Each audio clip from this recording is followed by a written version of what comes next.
Hi friends, आज अपन start कर रहे हैं आपके डायरेक्ट टैक्स लॉ के अंदर जो ज्यूरिडिकल अब स्टेचुटरी अपडेट आए हैं उनको हम नवंबर एग्जामिनेशन यानी जो अब दिसंबर में आपके एग्जाम होंगे दिसंबर 2021 में, तो उनके लिए जो अपडेटेड केस लॉ आए हैं उनको यहां पर आज डिस्कस करेंगे।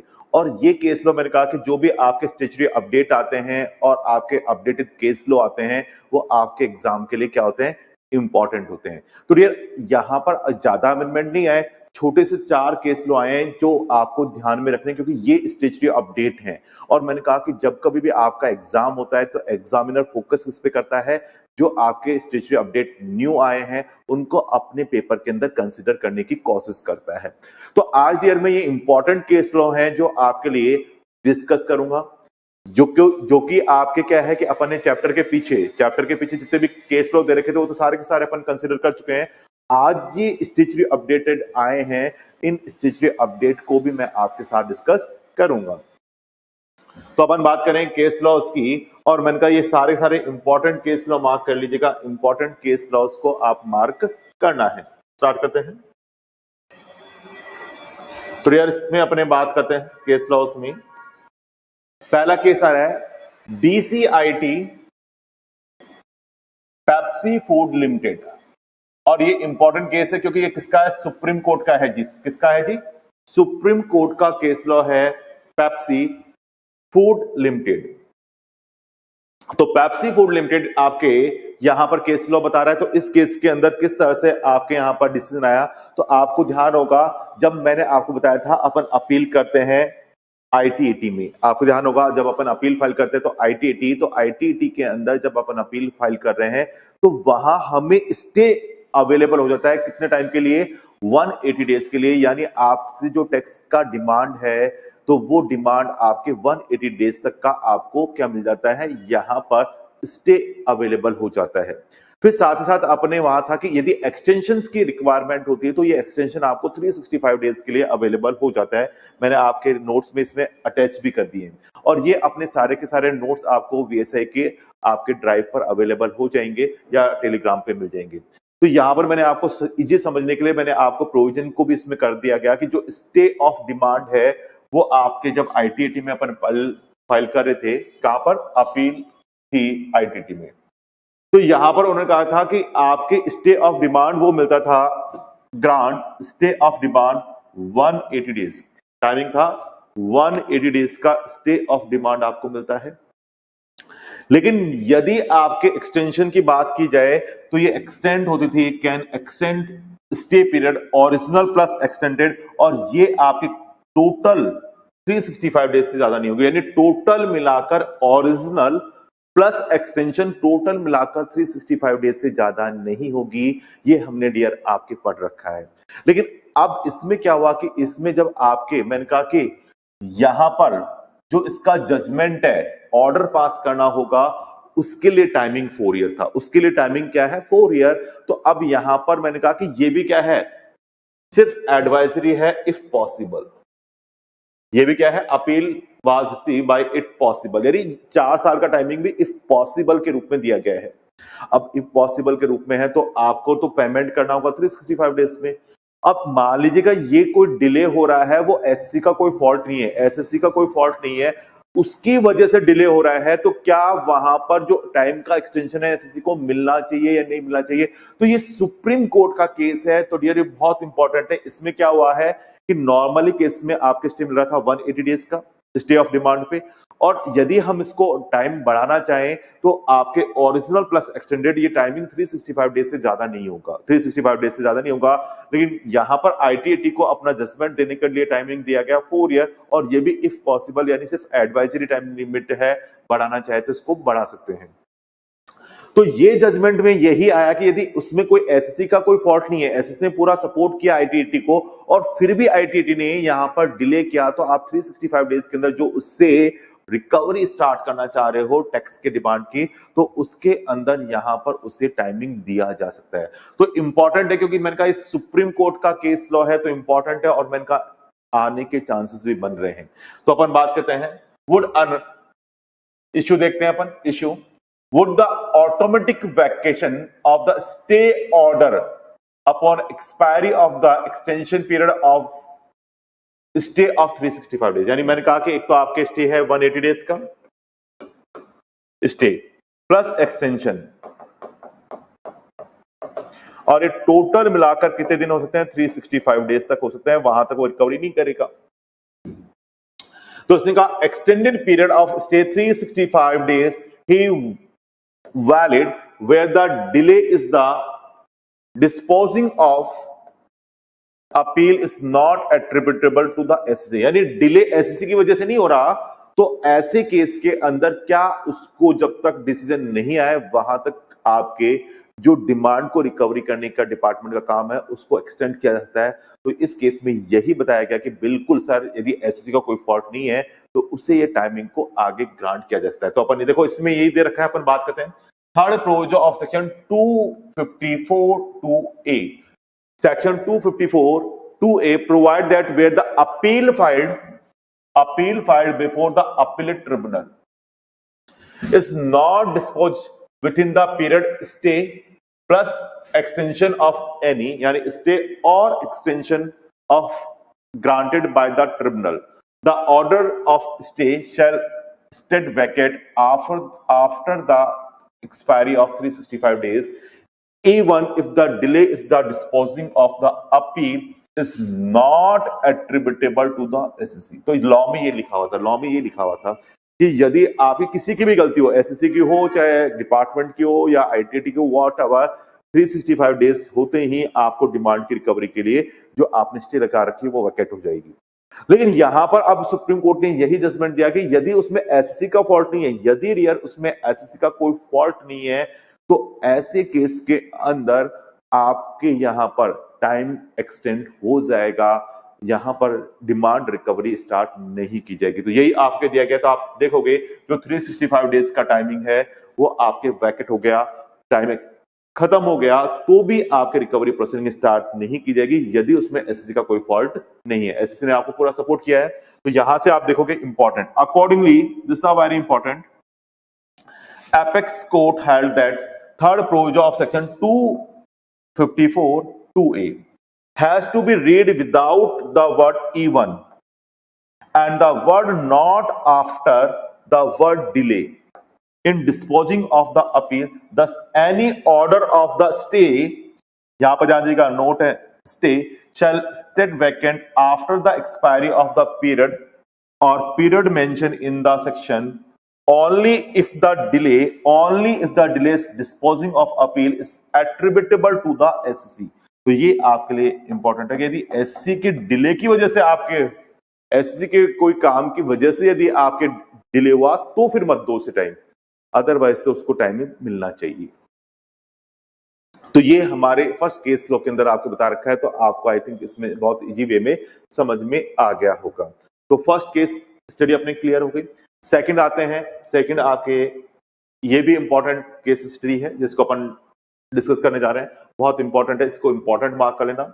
और ये इंपॉर्टेंट कैसे है जी, ये आपके इंपॉर्टेंट इसलिए क्योंकि डीटी और इंटरनेशनल यदि आपका इलेक्टिव पेपर नंबर 6C है तो वहां पर भी बेटा आपके अच्छा रोल प्ले करेगी, क्योंकि बहुत अच्छी ये केस स्टडी आपके बता रहा है। तो इंटरनेशनल से रिलेटेड ये केस स्टडी है जिसको अपन यहां डिस्कस कर रहे हैं। तो सेकंड केस स्टडी पे आते हैं, engineering analysis centre of excellent private limited versus CIT and other.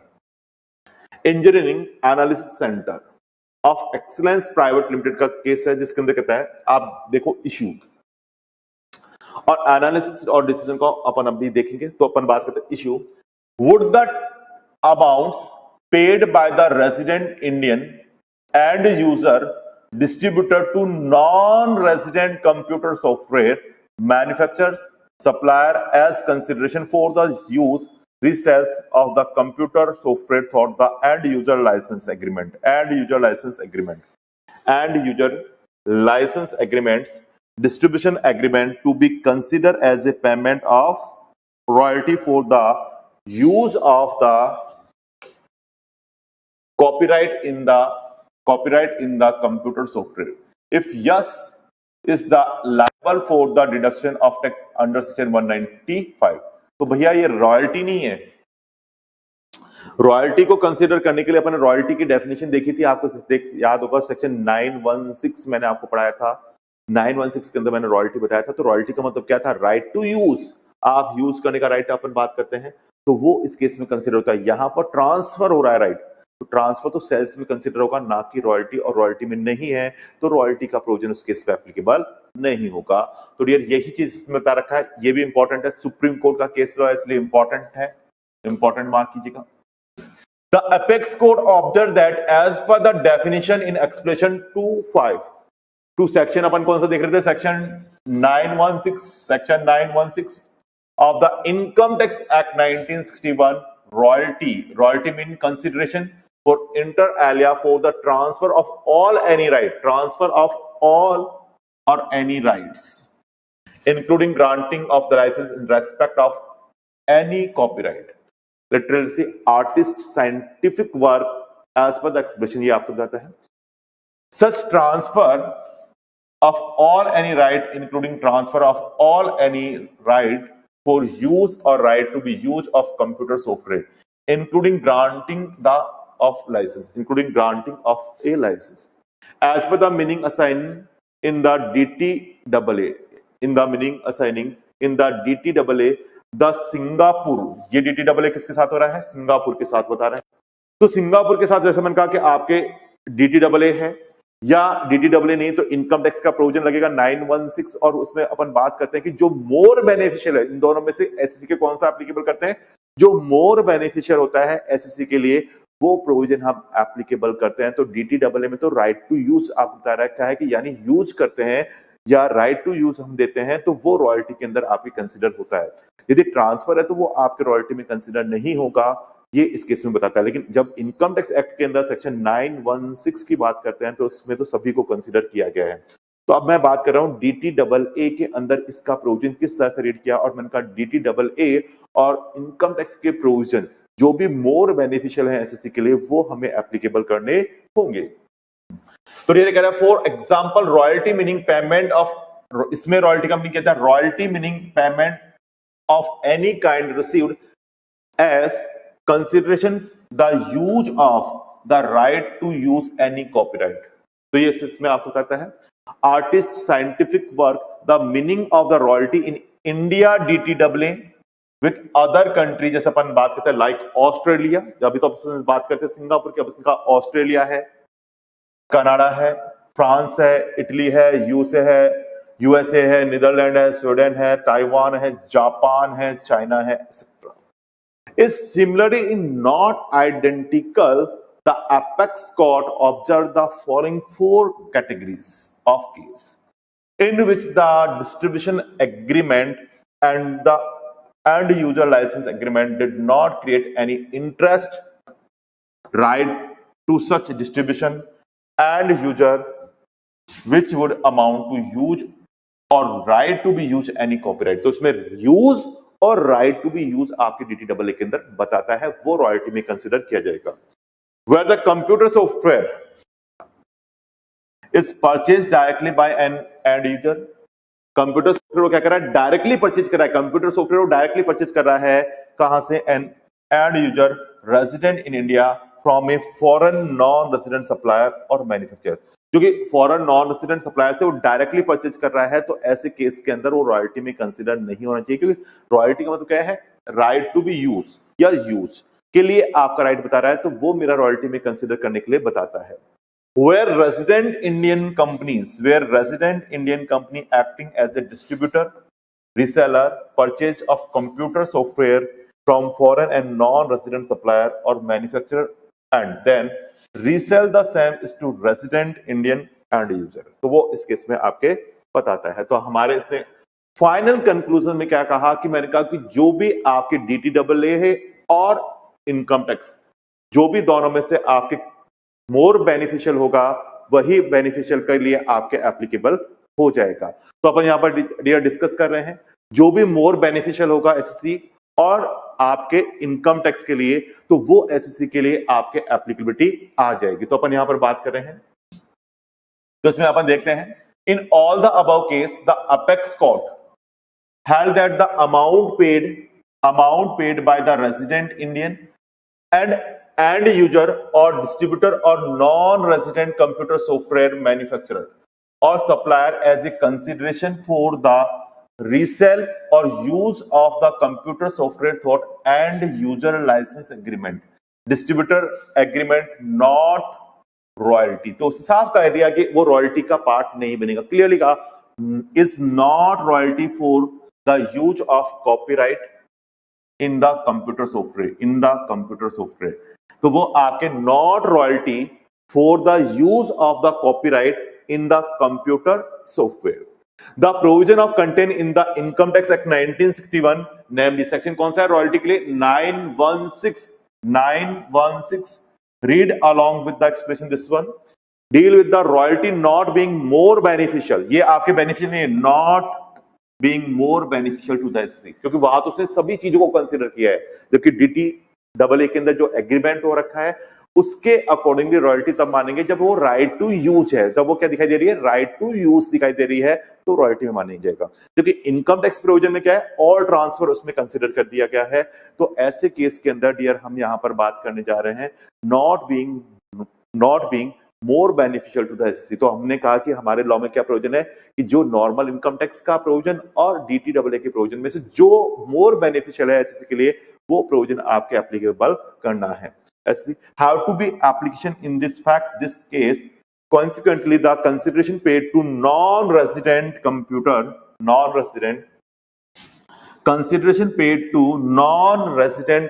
software manufacturer or supplier would not be chargeable to tax India, hence tax is required to be deduct its source 195। तो आपको 195 के अंदर TDS deduct करने की requirement नहीं होगी। No tax is required to deduct it source 194। तो no required deduct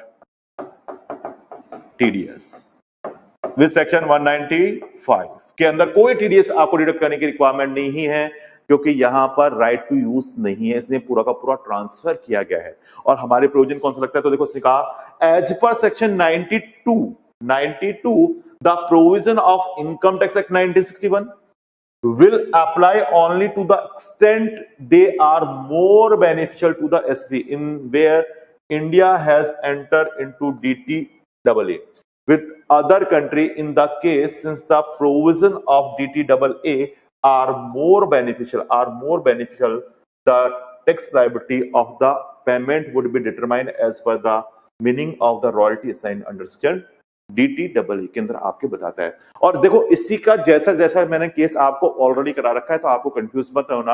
आपको देखो मैंने ऑलरेडी आपको ये केस करा रखा है।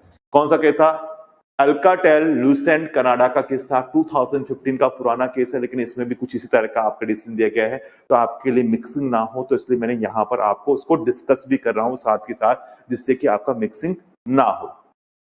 इसमें भी क्या था, फैक्ट एंड मैटर अपन बात कर रहे थे, can consideration supply of software amended in the hardware tantamount to royalty under section 916। तो क्या वो रॉयल्टी माना जाएगा क्या, जो कि आपके हार्डवेयर के साथ सॉफ्टवेयर आपके फिक्स करके फिर आपको दिया जा रहा है।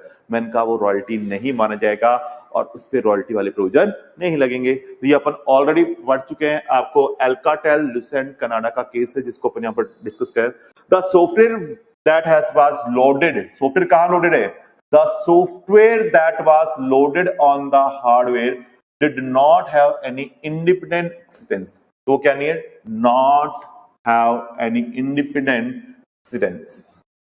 The software supply is an integral part of GSM mobile telephone system and it is used by the cellular operator for providing the cellular service to its customer। तो ये कस्टमर्स को ये सेल्यूलर सर्विस आपके provide करने के लिए बता रहा है।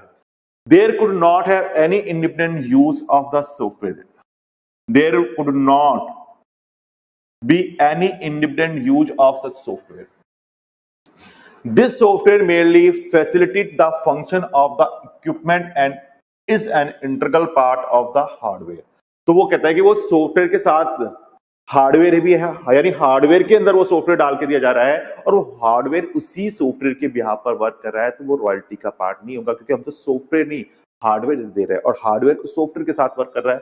तो इसने कहा फाइनल कंक्लूजन अपन बात करते हैं, वहां फाइनल कंक्लूजन ये था, with the payment is made for hardware in which the software is the amended and the software does not have independent function, और सॉफ्टवेयर अलग से कोई आपका इंडिपेंडेंट फंक्शन में नहीं है, सॉफ्टवेयर अलग से वर्क नहीं कर रहा, एक्सीडेंट, तो no amount could be attributable to as a royalty for the software in term of the section 916 के अंदर कोई आपके स्तर से वो वर्क करता हुआ नहीं बताया जाएगा। तो आई थिंक ये केस स्टडी भी आपको बहुत इजी लगी होगी, क्योंकि अपन ने ऑलरेडी पढ़ रखी है और ये भी आपके क्या है, यहाँ पर जजमेंट अपन ने पढ़ा पहले से था जिसको अपन ने यहाँ पढ़ा, और जो अब ये सुप्रीम कोर्ट का जजमेंट आया वो उसी के साथ आपको दिखाई दे रहा है। तो अब आपको इजीली समझ में आ गई।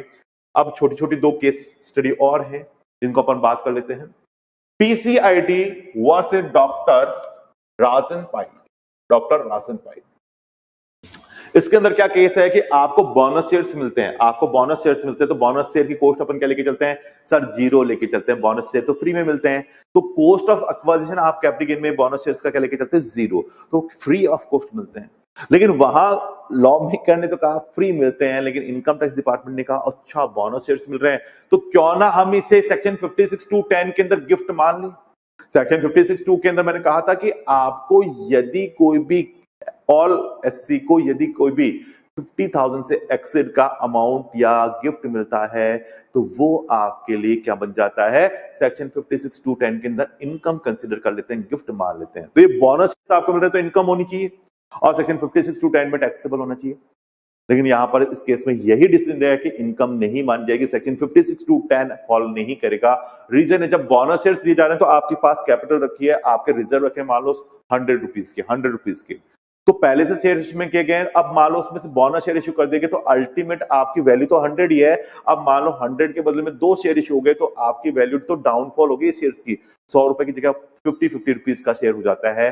तो इस केस में उल्टा आपकी तो वो वैल्यू तो डाउनफॉल हो गई उस टाइम पर, तो इसलिए वो कोई वैल्यू ऑफ टैक्सेबल बेनिफिट में नहीं जाएगा और सेक्शन 56(2)(10) अट्रैक्ट नहीं होगा। सेक्शन 56(2)(10) अट्रैक्ट नहीं होगा। हाँ, पहले ये सेक्शन 56(2)(7) में था, 56(2)(7) में था तब की बात अलग है, लेकिन अब तो मैंने कहा नया सेक्शन क्या आ गया 56(2)(10) और 56(2)(10) के लिए डियर ये एप्लीकेबिलिटी नहीं आएगी। तो हम इसी को यहां पर कंसीडर करने के लिए बात करते हैं। तो मैं अब बात करने जा रहा हूं आपके साथ, केस है can bonus shares receive by the share holder be taxable under the head income from other sources, जो कि सेक्शन कौन सा रहा है 56(2)(10), जो कि सेक्शन आ दे रहा है 56(2)(10) as they are received without consideration.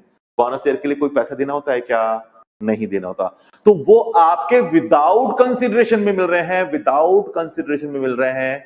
तो डियर ऐसे केस के अंदर वो आपके टैक्सेबल होने चाहिए क्या सेक्शन 56(2)(10) में, तो कहता है नहीं होंगे, क्योंकि जो बोनस शेयर्स मिल रहे तो वैल्यू तो उतना ही है, उसके बदले में आपको बोनस शेयर्स और दे दिए तो आपके डाउनफॉल हो गई आपके प्रेजेंट ओरिजिनल शेयर्स की वैल्यू। तो इसने कहा कि कोई आपके इनकम नहीं मानी जाएगी और section 56(2)(10) income from other source में टैक्सेबिलिटी नहीं आएगी। फिर भी हम पढ़ लेते हैं, the issue of the bonus shares by capitalisation of the reserve is mainly a reallocated of company's fund. There is no flow of fresh fund or increase in the capital employed. ना तो कोई increase हो रही है उसकी capital, जो company के पास capital वही रखी हुई है उसी में से तो शेयर्स दे रही है, तो आपका कोई इंक्रीज नहीं हो रही, तो उसका नो फ्लो, नो इनफ्लो, कोई इनफ्लो नहीं है, no inflow of fresh fund increase in the capital employed which remain the same. तो वो क्या रहेगी, remain the which remain the same, जो कि आपके बिल्कुल सेम रहेगी। Thus, there is no addition or re-alteration to the profit-making apparatus, and the total fund available with the company remain the same. तो वो आपके अल्टीमेट वैल्यू तो क्या रहने वाली है, बिल्कुल सेम रहने वाली है। On the other hand, when a shareholder get bonus shares, the value of the original shares held by him does not down and the market value तो उसने क्या हो गया, जो वैल्यू है ओरिजिनल शेयर्स की जो वैल्यू वो क्या हो गई, डाउनफॉल में चलेगी। Original shares held by him goes down and the market value as per the value of the two shares put together will be same by the near by the same as the value of the original shares. तो अपन समझते हैं कैसे भाई, अपने पहले 100 rupees थी, company के पास कैपिटल एंड रिजर्व रखा हुआ है 100 रुपीज का। अब इसमें ही आपने बोनस शेयर्स भी इशू कर दिया और ओरिजिनल शेयर्स भी हो गए, और यार बोनस शेयर्स भी इशू हो गए। तो ऐसे केस में जब ओरिजिनल शेयर्स और बोनस शेयर्स हो गए तो अल्टीमेट आपका फंड तो वही 100 है, तो पहले ये 100 था, अब ये 50-50 हो गया एक तरह से। तो वो जो कह रहा है कि वैल्यू क्या हो गई, आपके डाउन हो गई है। तो ओरिजिनल शेयर्स की जो वैल्यू है, पहले ओरिजिनल शेयर्स आपके कितने में दिखाई दे रहे थे, 100 रुपीज में, अब डाउनफॉल होके जब कितने में हो जाएंगे, 50 रुपीज में। तो ये अब आपके वैल्यू डाउनफॉल हो गई 50। तो अल्टीमेट तो कोई, तो ऐसे केस में कोई वैल्यू आपके लिए इनकम की बात नहीं हो रही है। तो इसने कहा 10 any profit drive by the SC share holder on account of the receipt of the bonus shares is adjusted by the depreciation in the value of equity shares originally held by him. जो उसने original share held किए गए उसकी value क्या हो गई है, depreciate हो गई है, गिर चुकी है। According to high court held that the bonus shares were not issued in order evade any tax so that attract in the provision of section 56 to 10. Hence the provision of section 56 to 10 would not be attract in the hand of the recipient shareholder on receipt of the bonuses. तो ये है। और मैंने कहा ये पहले क्या होता था, ये इससे पहले क्या था, सेक्शन 56 टू 7 हुआ करता था, उसके लिए अलग बात है। ये मैंने कहा अभी उसकी एप्लीकेबिलिटी नहीं करनी है। तो कोई आपके नॉट अप्लाई, आप लिख लो नॉट अप्लाई सेक्शन 56 टू 10, यानी इनकम फ्रॉम अदर सोर्सेज के अंदर टैक्सेबिलिटी चार्जेबिलिटी इसका नहीं आएगा। ये हमारे इस केस में कंसेप्ट आपके क्लियर बता रहा है। चलिए जी आगे लिखते हैं। लास्ट केस लॉ है आपका, लास्ट केस लॉ है CIT and another corporations bank. Corporation bank Kerala high court का जजमेंट है। हाई कोर्ट की अपन बात करें तो आपके इसमें ज्यादा इंपॉर्टेंट नहीं है, ये फिर भी केरला हाई कोर्ट की अपन बात करें, स्ट्रेचिव अपडेट में दिया गया है। और इसके अंदर इसने कहा गया कि आपके जो कमीशन मिलता है, तो कमीशन पे तो टीडीएस कटता है 194H के अंदर, कमीशन में तो आपके टीडीएस कटता है 190H के अंदर। लेकिन यदि प्रिंसिपल टू प्रिंसिपल रिलेशन है तो वो कमीशन की बात नहीं मानी जाएगी और उस पर 194H की एप्लीकेबिलिटी नहीं होगी जब प्रिंसिपल टू प्रिंसिपल रिलेशन है। तो ये कह रहा है high court observe that the relationship between the SC bank and national financial switch NFS is not of the agency but that of two independent party on principal to principal basis। यानी वो क्या है, principal to principal base आपके इसमें relation बता रहा है, principal and principal, तो नॉट कमीशन। तो इस रिलेशन में आपके प्रिंसिपल टू प्रिंसिपल है तो नो कमीशन। तो आपकी एप्लीकेबिलिटी नहीं हुई। एप्लीकेबिलिटी कमीशन में क्या होता है, जब प्रिंसिपल और एजेंट का रिलेशन हो, तो ये जो इसको दे रहा है, इसको सर्विस दे रहा है, तो ये कमीशन होता है। तो यहां पर इसने कहा कि आपके प्रिंसिपल टू प्रिंसिपल बेस है, तो इसका रिलेशनशिप बिटवीन द एससी, तो क्या है, बैंक है, एससी क्या है, बैंक है, और national financial switch NFS is not an agency but that to independent party, तो दोनों क्या है, अलग अलग पर्सन है। यानी आपके एक तो क्या है, बैंक है, और एटीएम में पैसा डालने के लिए क्या होते हैं, NFS। ये दोनों क्या है, ये तो एससी था आपके, तो दोनों आपके इसको टीडीएस डिडक्ट करने की रिक्वायरमेंट दे रहा है, जबकि टीडीएस डिडक्ट करने की रिक्वायरमेंट इसमें नहीं आएगी क्योंकि ये भी क्या है, प्रिंसिपल, और ये भी क्या है डियर, प्रिंसिपल। तो ऐसे केस में दो सेपरेट पर्सन है तो कमीशन का क्राइटेरिया नहीं आएगा, नो कमीशन, तो कोई कमीशन दिखाई देगा नहीं। तो नॉट रिक्वायर्ड टीडीएस 194H। तो ये हमारे इस केस का डिसीजन था, हम पढ़ लेते हैं। Therefore, the High Court held that the provision of section 194H are not a tract on payment made by the corporation bank, which issue the credit card for payment gateway service provided by the NFS। तो NFS आपके जैसे credit card वगैरह से अपन payment करते हैं, तो वो payment gateway की सर्विस दे रही है, लेकिन वो दोनों क्या है, प्रिंसिपल टू प्रिंसिपल बेस है। तो ऐसे केस के अंदर उनके जो अमाउंट पे है उसे बैंक को टीडीएस काटने की जरूरत नहीं है। तो उसने कहा national financing NFS and ATM network with the facility conveys banking, it link together the country's ATM in a single network, so not required to deduct TDS 194S। जिसने कहा are the provision of tax deduction at source 194H a tract on payment made by the SC Bank for the service rendered by Messrs NFS in network of the shares ATM in India। तो ऐसे case में वो principal to principal based service दे रहे हैं, तो उसमें कोई 194H का रिक्वायरमेंट नहीं आएगा। तो ये डियर आपके छोटे छोटे से अमेंडमेंट थे, और छोटे छोटे अमेंडमेंट को हमने पढ़ते हुए सारे आके स्टेज 3 अपडेट आपके नवंबर वाला जो एग्जाम है दिसंबर में होने वाला, तो उसके सारे के सारे हमने कंप्लीट कर लिए हैं। तो आपको जो मैंने चैप्टर के पीछे आपके स्टेज 3 अपडेट और साथ साथ केस स्टडी करा रखी है, तो वो तो आपको करनी ही करनी है, क्योंकि मैंने कहा कि आपको बाहर से कुछ नहीं पढ़ना, आपको जो सी इंस्टीट्यूट के अंदर जो आपके जितने भी केस स्टडी दे रखे हैं वो आपके लिए इंपॉर्टेंट है, केवल वही सफिशिएंट है।